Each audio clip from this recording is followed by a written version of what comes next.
Welcome back to All Things Soggy Bunz. You know, we like to get a little curious about the science behind, well, everything. So today, we're going on a deep dive on something that's universal and a little taboo. It's farts, why they smell. It's true. We often giggle about them, but they can actually tell us a lot about what's going on inside our bodies. Yeah, exactly. I was reading this fascinating article by Toby, a gastroenterologist. It turns out there's a whole lot more to gas than just, the sound effects. Yeah, the average person passes gas over 20 times a day. Seriously, 20 times a day. I definitely don't notice that many. No, most of the time we don't. The majority of those are silent and odorless. It's that small percentage of potent ones that really, grab our attention. Right, right. So what makes those particular farts so noticeable? Well, Toby explained that intestinal gas actually forms in two main ways. The first is through food digestion, which kind of makes sense. Right as our bodies break down food, certain byproducts are created, including gases like hydrogen, carbon dioxide, and methane. Sometimes that includes a little hydrogen sulfide. That's what's responsible for that rotten egg smell. Ugh, yeah, I think we all know that one. But it's interesting that swallowing air also plays a role. It does. We swallow air when we eat, talk, even when we sleep. Most of it comes back up as a burp, but some travels all the way through our digestive system. Okay, so we've got the how of gas formation, but what about the why behind the smell?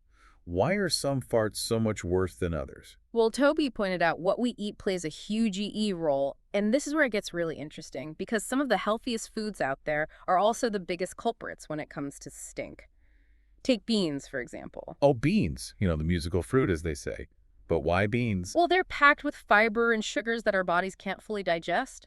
That leads to a process called fermentation in the gut, and well, that's when things can get a little fragrant. So if I'm having guests over, maybe skip the chili. I got it. Toby also mentioned cruciferous vegetables like broccoli and cauliflower. Think about the smell of cooking broccoli, that slightly sulfurous odor. Yeah, it only intensifies as it makes its way through your digestive system. I see a pattern here.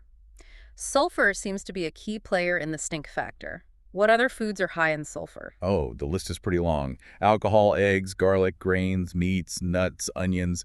Even protein powders can be sneaky sources of sulfur. Wow, that's a lot. So if you're trying to avoid social faux pas, maybe lay off the garlic bread before a big date. Probably a good idea. Hmm. And don't forget about dairy. If you're lactose intolerant, dairy products can lead to some potent gas as well. Right, because your body struggles to break down the lactose. And speaking of things your body struggles with, Toby also mentioned sugar alcohols and artificial sweeteners. Those can be real troublemakers because they aren't fully absorbed by the body. So what happens?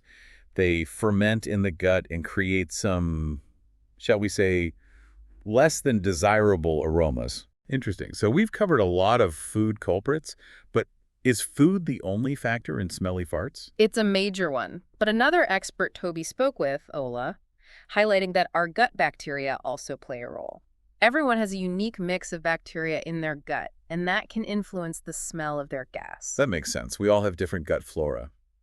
Toby also mentioned that medications, especially antibiotics, can affect things. Absolutely. Antibiotics can disrupt the balance of bacteria in our gut, sometimes leading to an overgrowth of certain types, and as a result, more pungent gas. And then there's constipation, which I'm guessing doesn't help matters either. Not at all. A buildup of waste in the colon can definitely contribute to the odor of your farts. But, sometimes it goes beyond just food and lifestyle factors.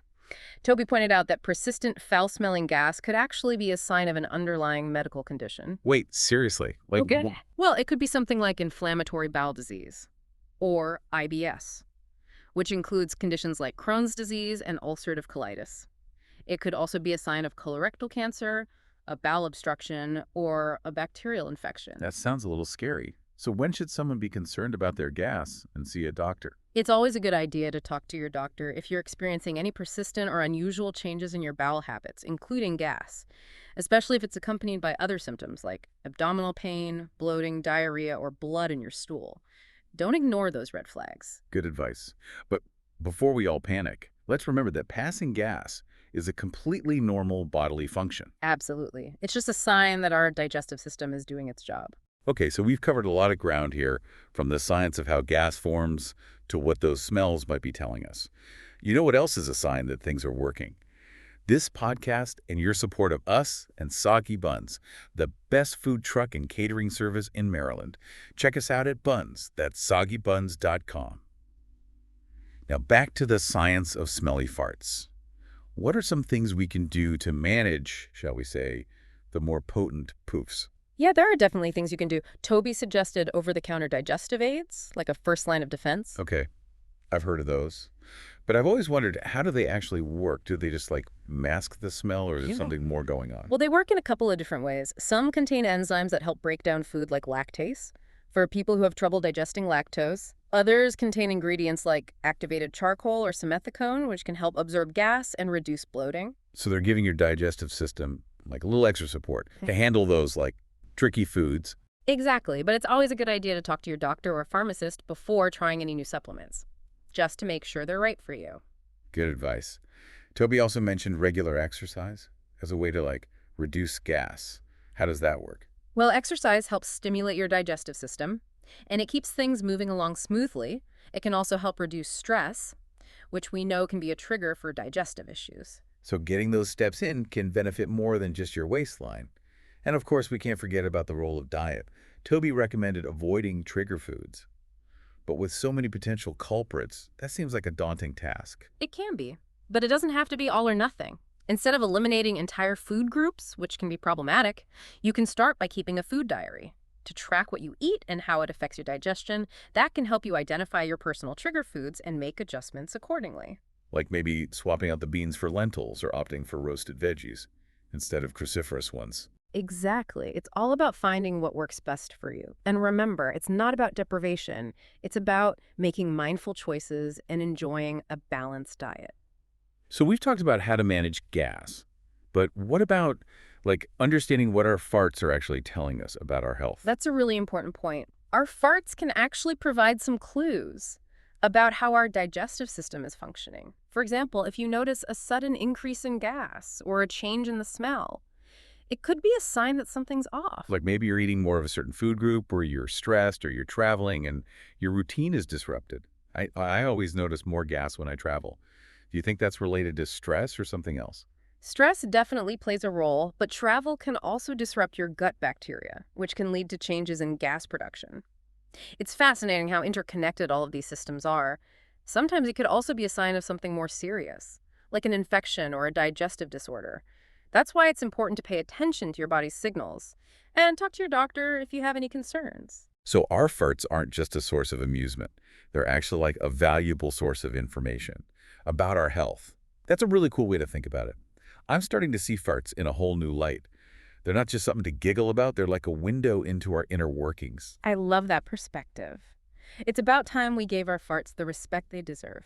Absolutely. We need to embrace our farts, learn from them, and use that knowledge to improve our health and well-being.